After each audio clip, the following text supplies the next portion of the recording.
Engkau yang hadir di dalam pergumulan umat Tuhan. Engkau yang hadir dalam penyembahan kami. Engkau yang hadir dalam air mata kami. Engkau memandang dari sorgamu dan tersenyum pada jiwa kami. Sebab kami berharga dan mulia. Dan Engkau mengasihi kami. Tuhan Yesus tercinta. Sebab kami berharga dan mulia. Kau cinta pada kami Tuhan. Apa adanya. Bahkan Kau rela mengorbankan segala-galanya untuk memperoleh kami. Terima kasih Tuhan. Kasih-Mu tak terhingga, tak terkatakan.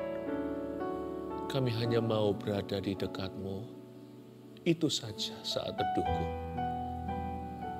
Thank you Lord. Beri kepada hamba-Mu kemampuan dan kekuatan untuk menyampaikan sabda bahagia-Mu kepada setiap umat-Mu yang menanti. Berikan pembebasan, sembuhkan Tuhan. Once again heal every life that is broken, every heart, every body that is sick, setiap badan yang menderita, yang sakit, hati dan hidup yang hancur. Engkau akan pulihkan. Makasih Tuhan. In Jesus' name. Haleluya. Amin. Amin. Wow. I feel the presence of God. Dan rasakan hadirat Tuhan. Tunggu ya, saya ngambil tisu. Mana tisu? Kita siapkan ada satu firman yang saya mau bagikan. Bukankah yang minggu lalu saya ada nubuatkan soal berkat susulan, Anda ingat? Dan saya hari ini tergerak untuk mengajarkannya dari firman apa itu berkat susulan. Langsung aja ambil catatan Anda dan ambil Alkitab. Kita buka bersama-sama di Amos pasal 9. Saya kasih judul berkat susulan ya. God is good ya. Amos pasal yang ke-9 ayat 13 sampai ayat 15. Jadi hari ini, firman hari ini adalah semacam roh nubuatan untuk keluarga saat teduh. Jadi ini borderline antara prophecy and teaching, pengajaran dan nubuatan. Karena saya dapat kata berkat susulan itu Rabu yang lalu di saat teduh bersama waktu dalam sesi berdoa. Dan saya cari dalam firman Tuhan, kata susulan itu yang saya temukan juga di kitab Amos. Jadi saya mau ajarkan, tapi tetap dalam roh nubuatan untuk kehidupan Anda dan juga untuk pekerjaan Anda. Saya terbeban hari ini untuk mendoakan pekerjaan Anda juga. Karena sekarang ini hujan akhir dan hujan awal sudah tiba di alam roh yang tidak kelihatan. Kalau di alam jasmani, bulan Maret dan bulan September itu, kalau pertanian agrikultur Israel zaman dulu bergantung hanya dengan hujan, tidak ada teknologi. Malahan September ini hujan awal, meskipun akhir tahun. Hujan akhirnya itu malah Maret, spring rain. Ini bukan superstisi, tapi profesi. Saya percaya ada korelasi antara yang jasmani dan rohani. Ya, dan saya yakin kalau sekarang ini Tuhan mulai memberikan hujan awalnya dalam kehidupan kita, kalau kita beriman, bukan karena Septembernya, tapi karena firman mengatakannya. Kita baca dulu, Amos pasal 9 ayat 13 sampai 15. Saya baca ya, sesungguhnya waktu akan datang, demikian firman Tuhan, bahwa pembajak akan tepat menyusul penuai. Dan pengirik buah anggur penabur benih. Gunung-gunung akan meniriskan anggur baru, dan segala bukit akan kebanjiran. Aku akan memulihkan kembali umatku Israel. Mereka akan membangun kota-kota yang licin, tandas dan mendiaminya. Mereka akan menanami kebun-kebun anggur dan minum anggurnya. Mereka akan membuat kebun-kebun buah-buahan dan makan buahnya. Maka aku akan menanam mereka di tanah mereka, dan mereka tidak akan dicabut lagi dari tanah yang telah kuberikan pada mereka, firman Tuhan Allahmu. Dimulai dari ayat 13 yang bunyinya, sesungguhnya, kata Tuhan lewat nubuatan Amos, sesungguhnya waktunya waktu akan datang. Demikianlah firman Tuhan. Jadi segala sesuatu kan dikatakan indah pada waktunya. Nya di situ waktunya Tuhan, bukan waktu kita. Itu ada di kitab Pengkhotbah. Waktu Tuhan itu tidak bisa ditentukan oleh manusia. Dan seringkali apa yang Tuhan lakukan itu kita belum mengerti hari ini. Tapi waktu kita jalani, nanti terbukti sampai ujungnya ternyata Tuhan itu setia. Jadi mari kita jangan menyerah. Tuhan yang memberi kekuatan dan ketabahan dalam segala pergumulan kita. Bahwa waktu Tuhan, di waktunya segala sesuatu yang nampaknya buruk hari ini pun akan menjadi indah. Sebab waktu Tuhan itu akan datang. Kan tidak ada waktu yang lebih baik, itu tidak ada dalam kamus Tuhan Yesus. Tapi kalau Tuhan berfirman, waktu yang salah pun menurut manusia bisa menjadi waktunya Tuhan. Karena itu baik tidak baik waktunya beritakan firman. Baik tidak baik waktunya taati firman Tuhan. Seringkali hati kita kalau merasa rasanya nggak mau, nggak mampu untuk mentaati satu lagi, ikut aja. Karena justru ketika kita merasa ini salah waktunya, mungkin justru itulah yang Tuhan kehendaki ketaatan kita menjadi korban. Waktu kita tidak merasa ingin memuji Tuhan, kayaknya ini wrong timing sih untuk aku memuji. Justru pujilah Tuhan. Karena kalau kita bisa memuji Tuhan saat itu, Tuhan akan anggap itu sebagai kebenaran dan kemenangan untuk hidup kita. Sesungguhnya waktunya akan datang, demikianlah firman Tuhan, bahwa pembajak akan tepat menyusul penuai. Ini ajaib loh. Coba bayangkan orang membajak sawah itu kan mau nabur dulu. Mana ada tuayan, tapi pembajak waktu lagi mulai membajak sawahnya pakai kerbau segala, penuai sudah datang. Kan begini kalau kita bangun rumah. Masa mungkin kalau kita masih semuanya itu masih belum apa-apa, tiba-tiba interior desainernya sudah datang. Enggak lah, belum waktunya. Kita bisa bilang sama rekan kita, bro, belum ini rumah masih perlu ini dulu, dikeruk dulu tanahnya, diuruk dulu maksudnya, mungkin atau tanahnya miring gimana, masih dasar. Kalian kok sudah datang, kok sudah tiba? Oh enggak. Jikalau Tuhan yang membangun rumah, lebih cepat daripada yang kita duga. Dan kalau Tuhan yang membangunnya, materinya datang dari tempat tidak terduga. Jadi biarkan kami standby, enggak apa-apa. Kalian kerja aja, lakukan bagian kalian dulu. Ya, kontraktornya jalan, kami sudah standby di sini, gambar udah jadi. Mereka tertawa, pembajak itu. Belum apa-apa sudah pakai sabit tuayannya. Nanti kalian nganggur percuma di sini, lama-lama di sini. Oh enggak. You will see. When God works, waktu Tuhan bekerja, He is miraculous.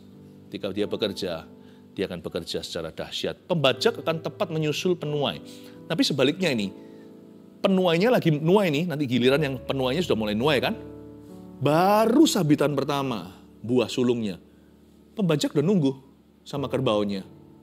Loh, jangan dibajak bro. Mungkin mereka bicara sama rekan kerjanya. Ini kami masih baru sabitan pertama. Ini sawah masih hektar-hektaran. Belum lagi sampai ujung-ujungnya. Jangan, belum dulu. Enggak. Tuayan ini akan ketika barusan masih dipanen, kami sudah, tapi Tuhan, pemilik sawah ini sudah hendak menaburnya. Luar biasa loh. Tuayan baru jadi, belum putus, belum disabit, belum dimasukkan ke lumbungnya, tumbuhan baru udah muncul. Kelihatannya di tanah yang sama, ada dua tanaman.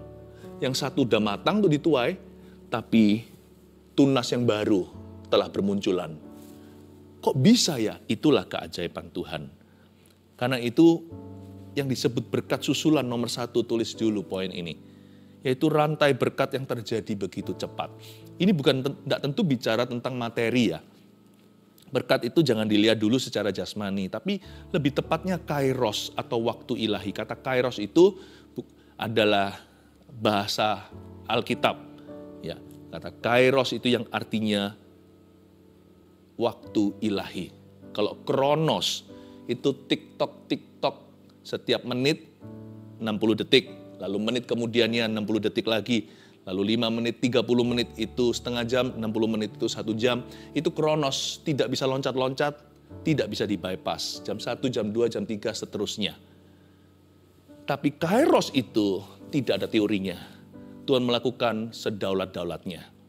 Itu bicara tentang waktu Allah. Rantai berkat yang terjadi begitu cepat itu adalah momen-momen dalam kehidupan kita. Dari penyertaan pada penyertaan berikutnya. Dari kemuliaan kepada kemuliaan yang lebih besar. Hidup kita itu tidak pernah kosong hampa. Itu yang Yesus katakan, kalau aku datang, gembala yang baik ini, gembala baik selalu lewat pintu, pencuri itu lewat jendela, lompat pagar, mencuri, membunuh, membinasakan. Akulah gembala yang baik, akulah pintu itu.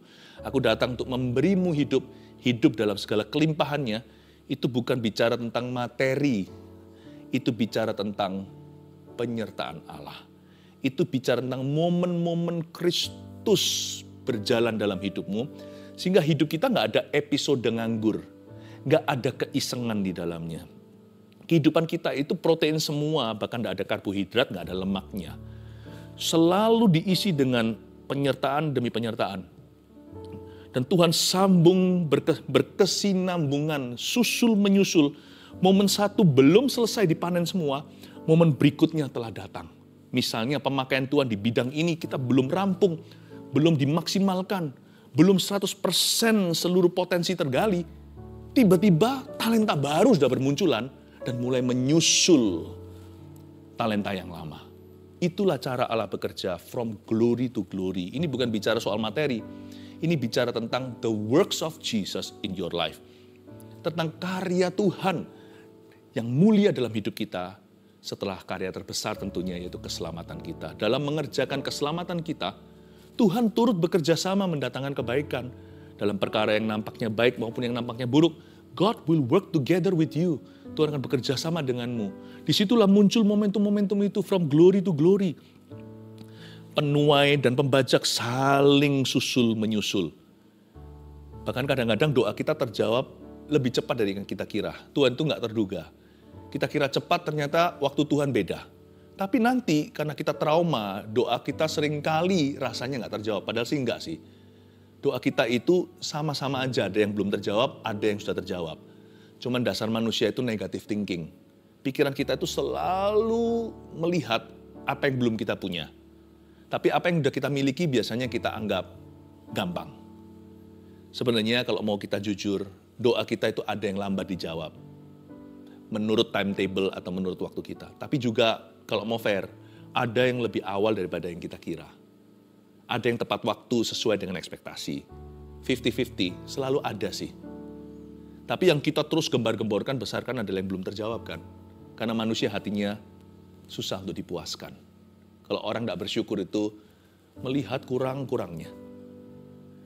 Tapi doa kita juga bisa dijawab lebih cepat. Misalnya, suatu hari Petrus di penjara. Mereka semua berdoa, gereja mula-mula di rumah satu orang. Lalu setelah itu Petrusnya mengalami mujizat. Di dalam penjara ditepuk pundaknya sama malaikat. Tiba-tiba semua rantainya runtuh. Itu the first automatic door atau pintu otomatis pertama yang tertulis satu-satunya di Alkitab yaitu itu pintu buka sendiri. Petrus jalan dengan leluasa, tidak ada rintangan. Dia kira ini mimpi, ternyata kenyataan. Ting tong, dia bel. Tentunya mungkin bukan dengan bel ya, tapi dengan mengetuk pintu. Keluarlah satu orang hamba perempuan namanya Roda. Waktu lihat itu, dia kaget. Waktu dia dengar suaranya Petrus, dia beritahu sama majikannya, itu Petrus. Menghayal kamu. Itu malaikatnya kali, karena dia terus bersikuku, bersikeras. Itu Petrus, itu Pak Petrus, itu pendeta Petrus, Pastor Petrus di luar sana. Enggak. Mereka berdoa semalam-malaman. Belum semalaman beneran. Baru berapa jam berseru sama Tuhan. Ini perkara serius loh, ditangkap Herodes. Gitu aja keluar. Sampai-sampai yang mendoakan aja nggak percaya jawabannya datang begitu cepat. Menghayal kamu, malah justru si hamba itu kasihan, tidak dipercayai. Ketika mereka akhirnya sudah berhasil diyakinkan oleh hamba perempuan, dibuka pintunya, Petrus beneran. You see, itu yang disebut pembajak tepat menyusul penuai. Sometimes you think God is slow, God is faster than you think. Karena kita kira Tuhan itu lamban, Tuhan itu pelan. Karena trauma negatif kan kita ini. Doa kita selalu antara nggak dijawab atau susah dijawab. atau lambat dijawab. Kalau enggak kita bayar harga gimana, puasa berapa bulan gitu, pantang ini, pantang itu. Kalau kita enggak sempurna, suci, kudus gitu, rasanya Tuhan enggak mau menengok kepada kita. Jangankan menjawab doa. Ternyata enggak ya. Kita baru berseru, baru cucur air mata, langsung datang semua jawabannya. Kita enggak percaya, masa iya, mimpi kali ya. You see, ketika pembajak datang tepat menyusul sang penumai, semua orang pertanian heran. Masa secepat ini? Nggak pernah ada terjadi seperti ini dalam teori pertanian di dalam negara kami. Tuhan hendak melakukan sesuatu yang baru dalam hidupmu. Yang pasti, rantai berkat yang terjadi dalam hidup Anda dan saya nubuatkan dalam nama Yesus mulai hari ini, akan datang begitu cepat. Katakan amin. Berikutnya kita lihat sekarang, gunung-gunung, ya 13b, gunung-gunung akan meniriskan anggur baru dan segala bukit akan kebanjiran. Wow, ayat 13b ini nanti poin berikutnya, tetapi saya jelaskan dulu. Gunung-gunung meniriskan anggur baru. Kalau kita melihat, misalkan kita search aja di internet, yang namanya vineyard atau kebun anggur, itu nggak ada di lekuk-lekuan gunung dan berbukit-bukit begitu. Meskipun bisa aja dataran tinggi, jauh tinggi di atas permukaan laut. Makanya anggur-anggur di Eropa itu kan mahal. Kenapa? Karena kualitas. Karena kan memang udaranya dingin dan sejuk. Tapi tidak boleh berlekuk. Tidak boleh gunung maupun bukit. Harus tanah yang datar. Gunung-gunung kok meniriskan anggur baru? Gunung itu bukan anggur. Gunung itu lebih banyak pohon apa? Pohon cemara, pine tree dan sebagainya. Bukan vineyard, bukan kebun anggur. Ini sih agak sedikit supranatural ya, supra alami. Ini bukan hukum alam ini. Ini hukum Allah ini. Kalau sampai gunung meniriskan anggur baru, itu bukan hukum pertanian, itu bukan hukum alami. Itu bukan fisika, bukan chemistry. Itu adalah Allah yang maha daulat dan kuasa. Dan segala bukit akan kebanjiran. Banjiran itu dataran rendah, bukan bukit. Makanya itu Nuh waktu disuruh bangun Bahtera, Tuhan suruh dia membangunnya di tempat yang gak masuk akal. Disuruh bangun di atas gunung kok. Semua orang tertawa. Satu, mana ada air bah. Dua, ngapain bangun kapal Bahtera yang gedenya seperti itu di atas pegunungan yang sangat tinggi. Banjir itu bawah. Bapak Nuh, Anda kok gak pakai logika? Banjir itu di bawah. Atas sini itu nggak mungkin kebanjiran. Air itu turun dari atas ke bawah. Mana pernah sangka Bahtera itu diangkat take off di atas air dari atas puncak gunung. Ketika awan dan air menutup bumi. Ketika sudah tidak ada lagi space atau tidak ada lagi namanya angkasa, ditutup semuanya dengan air bah. Di sini saya lihat bukan hanya supranatural hukumnya, tetapi apa yang Tuhan lakukan seringkali bukan hanya caranya, sumbernya pun tak terduga. Orang tidak bisa menebak gimana ini nanti jadinya. Tapi ya bisa tuh kalau Tuhan bekerja. Berhasil tuh. Kok bisa ya? Nggak masuk akal. Semua teori membuktikan, semua survei bahkan. Nggak bisa ini. Nggak jadi ini. Jadi itu di tangan orang tertentu kalau ada Immanuel Allah beserta dalam hidupnya. Bukan berarti kita tidak lakukan riset kita. Tapi Tuhan bekerja melampaui logika manusia. Dan Tuhan tidak perlu permisi dulu dengan logikamu. Segala bukit pun akan banjir. Bukit kok bisa banjir? Tapi ternyata kalau Tuhan bertitah, siapa bisa melawannya? Yang kedua poinnya. Berkat susulan itu, yang pertama tadi kan rantai berkat ya. Berkat susulan itu bukan hanya sekali diberkati, tetapi mata rantainya itu jalan. One thing, another thing, tanaman yang lama pun belum selesai tumbuh tanaman baru di tempat yang sama lokasinya. Itu rantai, ternyata berkat susulan itu bukan sekali. Tuhan punya ronde bukan 1, 2, 3. Tuhan punya ronde 1, 2, 3, 4, 5, 6, 7 terus. Lalu yang kedua, panennya pun beda. Panen berkat yang tidak biasa hasilnya. Tidak biasa bahasa Inggrisnya extraordinary. Orang Indonesia suka bilang apa? Luar biasa. Saking biasanya kita ngomong luar biasa, jadi kesannya biasa kata luar biasa. Padahal luar biasa itu artinya biasanya gini, ini di luarnya. Luar biasa itu luar dari kebiasaan. Itu sudah di luar logika, di luar kotak, bukan hanya thinking out of the box atau berpikir di luar kotak, kotaknya pun nggak ada kalau Tuhan bekerja. Luar biasa di sini artinya supranatural juga, supra alami, dan dari tempat atau sumber yang tidak terduga pula. Nah, kita sekarang lihat ayat 14. Nanti masuk ke poin berikutnya. Aku akan memulihkan kembali umatku Israel. Mereka akan membangun kota-kota yang licin dan tandas dan mendiaminya. Mereka akan menanami kebun-kebun anggur dan minum anggurnya.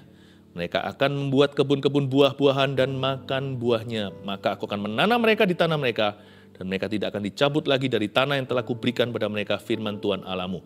Aku akan menanam mereka di tanah mereka, itu kasih karunia, dan mereka tidak akan dicabut lagi dari tanah yang telah kuberikan pada mereka. It's by grace alone, itu oleh anugerah, bukan karena bangsa Israel layak menerima berkat ini. Berkat susulan atau berkat utama, apapun berkat Tuhan itu tidak ada satupun di antara kita layak menerimanya. It's by grace alone, hanya karena kasih karunia, bukan karena gagah perkasa atau karena tampang, koneksi, kepandaian, kepintaran, fasilita kita.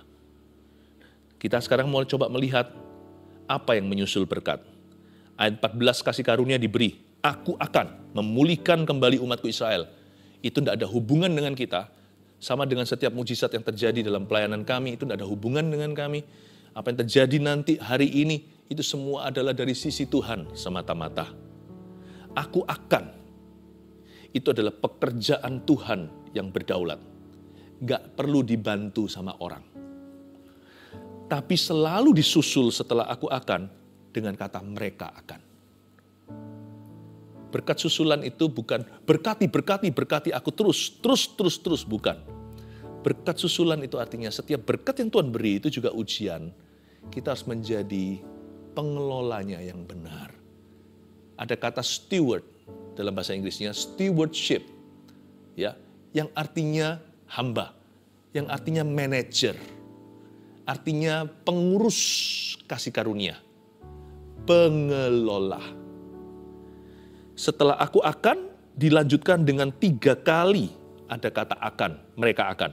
Aku akan sekali, lalu lanjutnya 3 kali beruntun, mereka akan. Pertama mereka akan membangun, lalu kemudian mereka akan menanami, sudah bangun menanam lagi, lalu mereka akan membuat kebun-kebun buahan dan makan buahnya.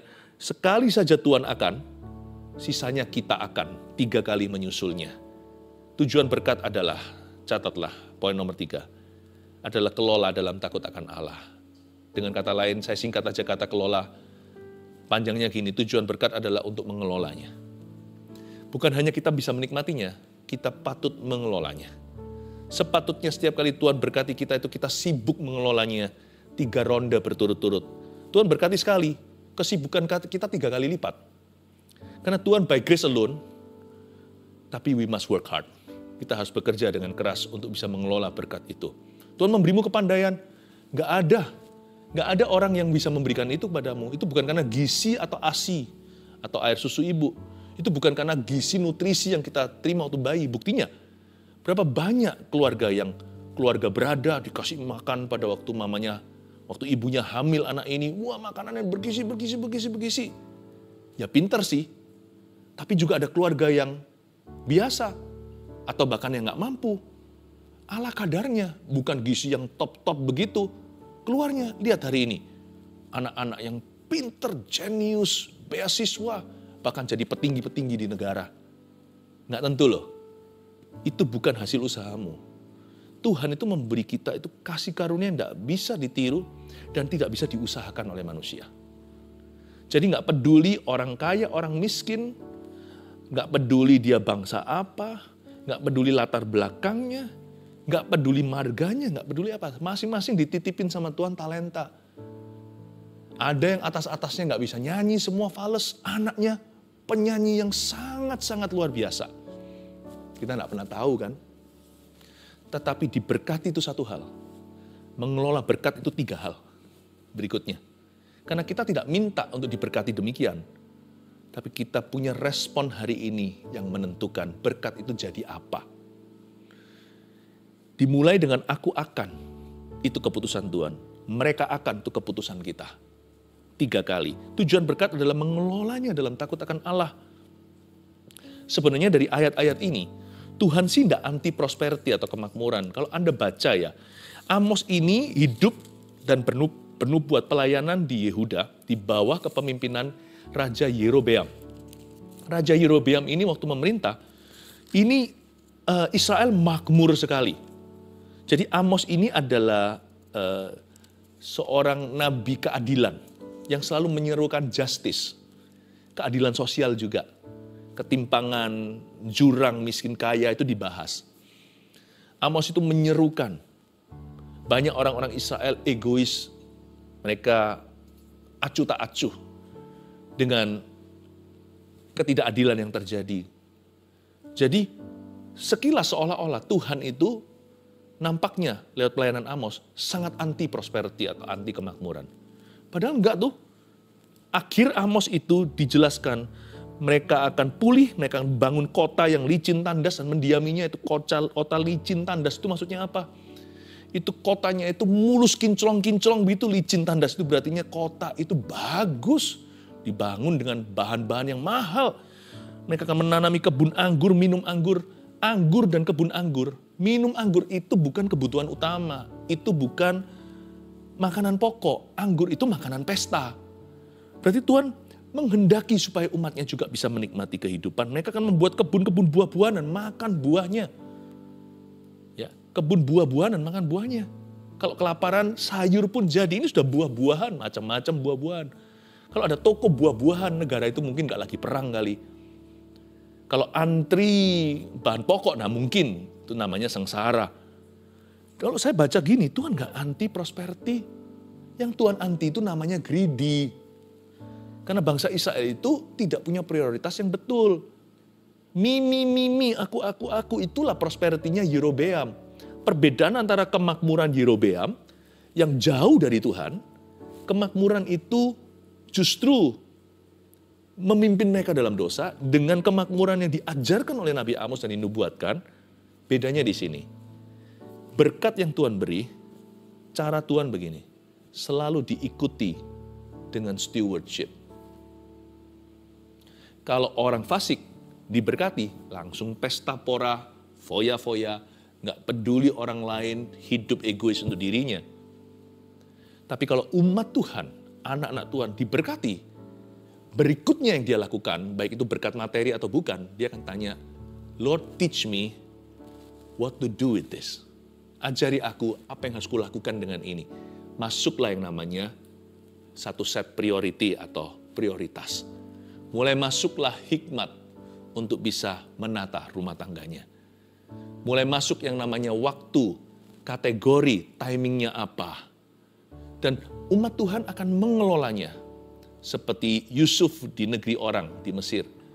Waktu 7 tahun melimpah itu, dia sisihkan 1/5 tidak boleh dinikmati. Sisanya untuk memperbaiki taraf hidup.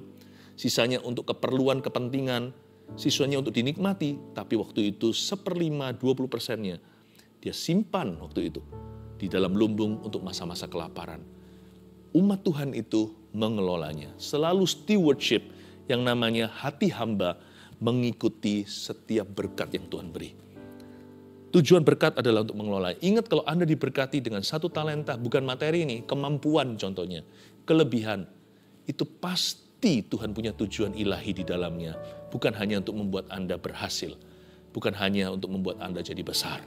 Pasti ada tujuan yang Tuhan taruh di dalamnya. Selain daripada menikmati hidupmu dengan berkat-berkat yang Tuhan beri, pasti ada sesuatu yang lain, sesuatu yang lebih besar yang Tuhan titipkan di dalamnya. Tujuan berkat, ingatlah, adalah kelola dalam takut Allah. Itu adalah berkat susulan. Tahukah, berkat itu bukan materinya yang waktu diberikan sebagai berkat utama. Apa yang kita lakukan berikutnya itu mendatangkan berkat juga. Itu membuat hati kita berkenan pada Tuhan. Nggak tentu ketika kita mengelolanya, kita jadi lebih besar, lebih sukses, nggak tentu. Tapi kita menjadi damai, lebih peaceful hidupnya. Hidup kita jadi lebih balance dan lebih seimbang. Ada satu pengajaran tentang berkat susulan. Ada 3 poin untuk memberikan kepada kita sebuah pengertian. Yang pertama, berkat susulan bicara tentang momentum-momentum yang Tuhan cipta dalam hidupmu. Rantai berkat yang terjadi begitu cepat, nomor 1. Yang kedua, berkat susulan juga bicara tentang panen berkat itu yang nggak biasa hasilnya. Extraordinary, supranatural. Yang ketiga, tujuan berkat adalah kelola dalam takut akan Allah. Bolehkah saya minta kepada Anda untuk mengambil sesuatu yang bisa menjadi simbol pekerjaanmu? Nggak tahu apa, kalau paling nggak ada apa-apa ya HP-nya gitu. HP kan jadi alat kerja juga ya. Ini bukan sebagai superstisi, ini hanya sebagai hanya sebagai koneksi iman aja. Entah mungkin Anda ambil